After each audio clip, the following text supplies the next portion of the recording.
Alors, bonjour à tous, bonjour à toutes, bonjour disciples d'Impact. Aujourd'hui, nous continuons notre dynamique à la découverte de la parole et nous sommes rendus dans Exode au chapitre 28. Exode chapitre 28, on voit ici Moïse qui est en train d'appliquer ce que le Seigneur lui demande de faire afin de consacrer Aaron et ses fils au service sacerdotal. Et dans ce passage, il y a des versets qui m'ont beaucoup plus interpellé.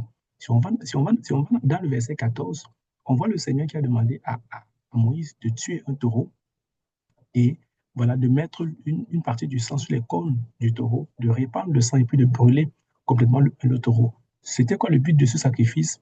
C'était pour le pardon des péchés, dans le but de consacrer Aaron et ses fils.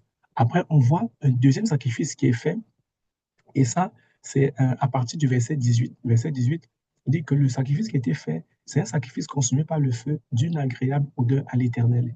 Et par la suite, il y a un troisième sacrifice qui est fait à partir du verset 22. La Bible dit que le bélier, le deuxième bélier qui a été tué, c'était un sacrifice car le bélier, c'est pour la consécration.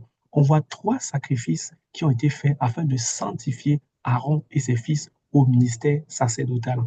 Un, on l'a vu, c'est pour le pardon des péchés. Deux, on l'a vu, c'est pour une odeur agréable à l'Éternel. Trois, c'est la consécration, la mise à part. Alors, dans le monde dans lequel vous et moi, nous vivons, encore dans l'Église, le premier sacrifice, on le comprend souvent, bien souvent. Quand on a fait quelque chose qui est mal devant le Seigneur, on sait venir vers le Seigneur pour demander pardon. Mais il y a les deux autres niveaux de consécration qu'on oublie. C'est une chose pour servir le Seigneur, pour œuvrer dans le ministère sacerdotal. Je parle notamment de ceux qui, souvent dans les assemblées, vont servir la Sainte Seine ou encore vont offrir le service de la Sainte Seine.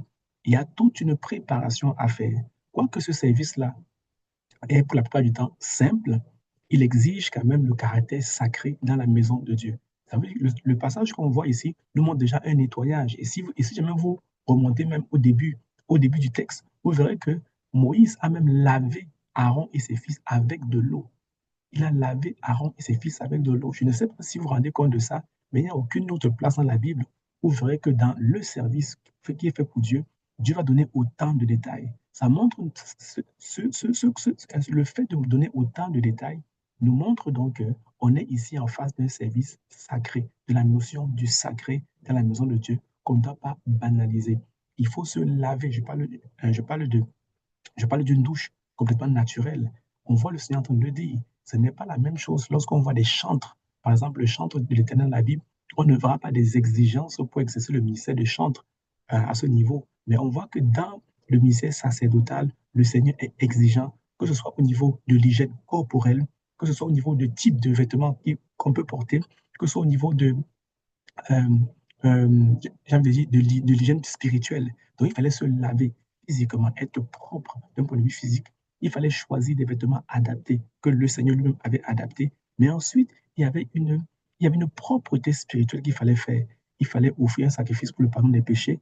Dans notre cas, à vous et à moi, dans notre époque et notre génération, ça veut dire qu'avant de nous approcher d'un tel service, on doit prendre le temps de demander pardon à Dieu pour nos iniquités, pour nos manquements, afin d'obtenir une propreté spirituelle. Mais on ne doit pas juste s'arrêter là. On voit qu'il y a un deuxième sacrifice qui est fait au travers du bélier qui a été tué.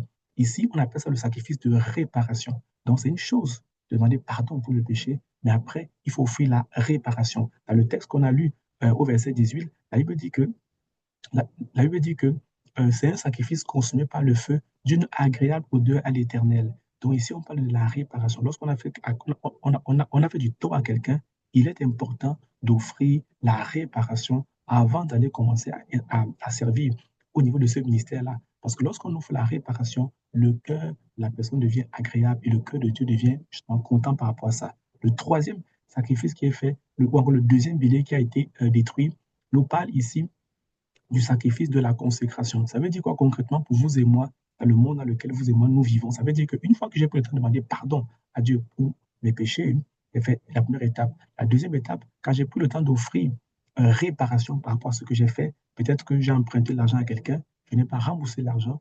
Au final, je demande pardon de ce que je n'ai pas su rembourser l'argent à temps.